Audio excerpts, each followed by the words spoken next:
பேரவையில் பேரவைத் தலைவராக நடுநிலையோடு பணியாற்றி அண்ணன் டாக்டர்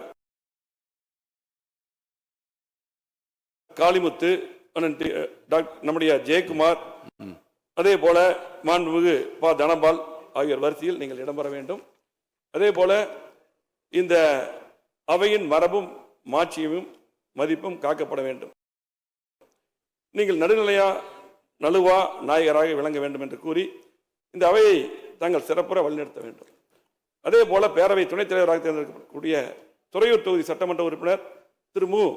ரவிசங்கர் அவர்களுக்கு எனக்கு மனமார்ந்த வாழ்த்துக்களை தெரிவித்துக் கொள்கிறேன். அதே போல தற்காலிக சபாநாயகராக பொறுப்பேற்று சிறப்பான முறையில் பணியாற்றிய கருப்பியா அவர்களுக்கும் வாழ்த்துக்களை தெரிவித்துக் கொண்டு இன்றைக்கு ஒரு சிறப்பான உத்தரவை போட்ட மாண்பு முதலமைச்சர் அவர்கள் வழிபாட்டு தலங்கள் மற்றும் பொதுமக்கள் கூடுகின்ற இடங்களில் மதுக்கடை இருக்கக்கூடாது என்ற அற்புதமான அறிவிப்பை வெளியிட்டுள்ளார்கள்.